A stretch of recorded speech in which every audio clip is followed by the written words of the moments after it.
Despite widespread outrage over racism, bullying, and assault accusations against members of the varsity boys hockey team in Danvers and how school officials kept the whole thing quiet for a year and a half, the school committee took no action at a meeting earlier this week.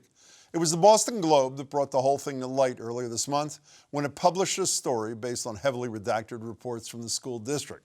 The reports detailed how one student told school officials, police, and the special investigator that a player touched him inappropriately after the team stripped naked in a locker room ritual known as Gay Tuesdays. And in another ritual called Hard R Fridays, team members allegedly approached players and commanded them to shout the N-word.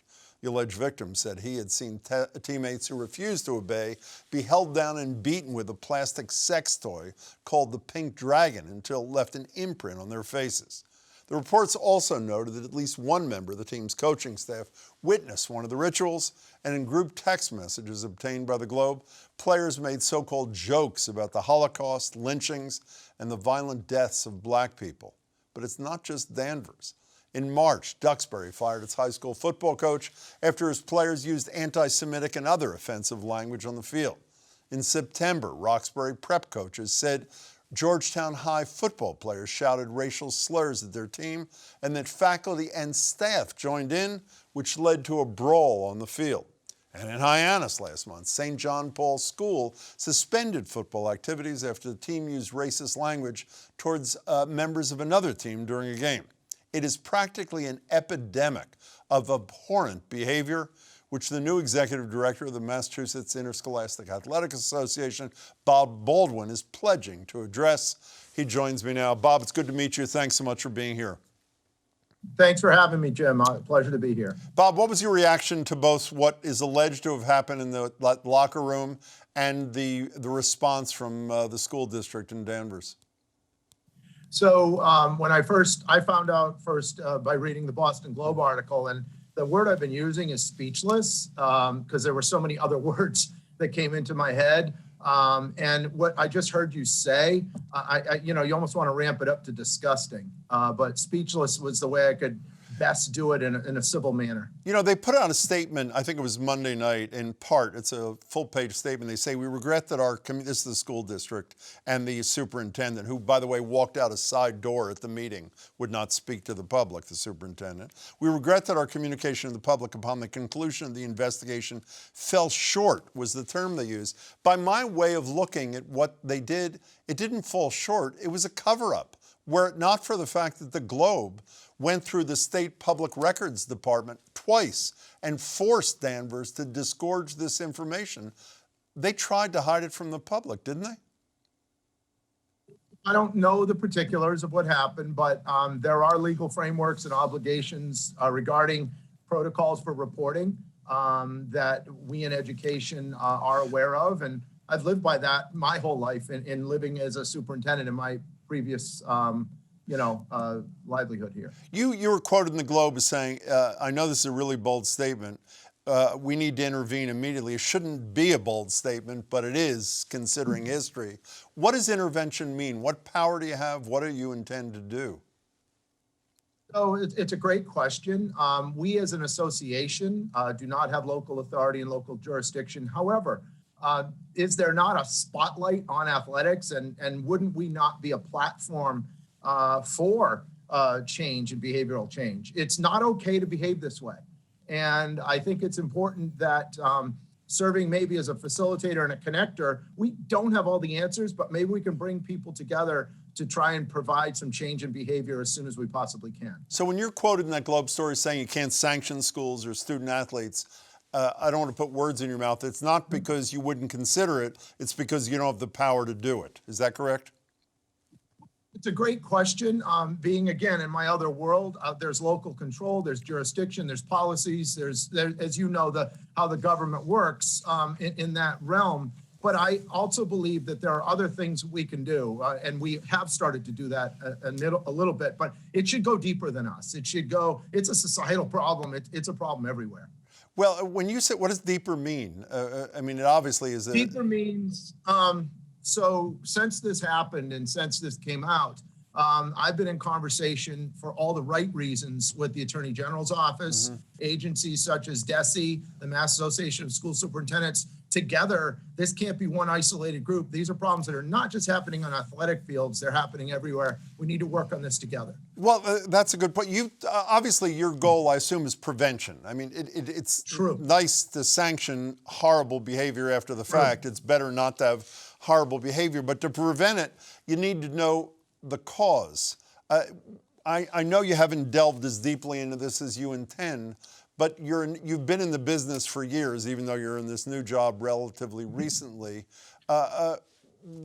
Where does this come from? Is it parents? Is it the age of Trump, where incivility is the coin of the realm? What is it in your estimation? I'm going to give you my opinion, but I believe behaviors that not just are on athletic fields are symptomatic of a deeper and broader problem. We have a civic responsibility. Students have been away from order and being with adults for a while, and their ability to self-regulate doesn't exist as it did. However, look at the behaviors of adults, and adults are learning and modeling from what children are learning and modeling what they see from their adults. It starts with the adults to change the behaviors of our kids. Is it, I called it an epidemic, my word, not yours, in introducing you. You've been around in this part of the world far longer than I. I'm just an observer and a high school student a century ago. It's the worst it's been. Is it not? It's not just because there's social media, and it's the worst it's been. It's absolutely as bad as it's ever been across the board. And when I talk to other state associations, it's not just in the Commonwealth or local, it's everywhere. And I just have to go back to have children been watching adults for the past 2 years? And is that part of the issue? I have to think that has to be part of it. Do you worry that, if it turns out you provide a forum or whatever words used a minute ago to help generate prevention and educate and teach civility, even though, God, we shouldn't have to teach it, and maybe you should learn it at home to begin with.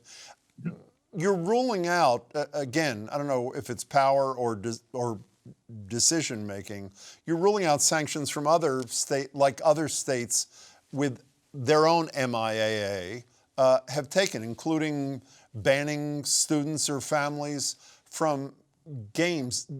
Isn't a stick as well as a carrot needed to fix this nightmare? Absolutely. Oh, absolutely. Participation in interscholastic athletics is a privilege, not a right. And we need to make sure that those that are participating have a decorum that they follow in the way they should act.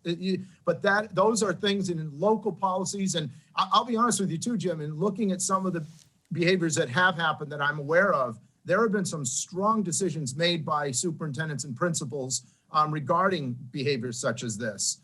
So, yes, there should be a sanctioning side as well. Well, one of the places where there hasn't been that good response, at least in my opinion, is Danvers. What should happen to these kids, assuming all these allegations are true, Bob? You're asking me to speculate, and I know, I'm not there, and believe me, I wouldn't want somebody like me coming on and speculating. I was that person, but people need to be held accountable. And we only learn from our mistakes. And we're in the education business. And when you learn from a mistake, it doesn't mean you're a horrible person. It means that I will never do that again. The only way to change behavior is to hold people accountable, give them expectations, educate them beforehand, and do the best we can to model that as adults. Do you have support of your member organizations throughout the state to take strong action here? Or are they concerned that they don't want to take it out on District X because it may come home to roost in their district? I'm overwhelmed at the outpouring of individuals coming to me. As I said, the Attorney General's office, the Mass Association of School Superintendents, agencies such as DESE and others reaching out. Don't we all in society just want to be a little kinder and nicer? I hope so. I think, yeah, and maybe this, we're not unified as a greater society. Could our kids and their behaviors finally be something that unifies us? And I know sports is not, it's a deeper problem than sports, but people care a heck of a lot about what goes on in the playing field. Maybe we can be that platform. Good luck with your work. Be tough, Bob Baldwin. It's good to meet you. I hope to talk to you again soon. Continued. Thank you so much, Jim.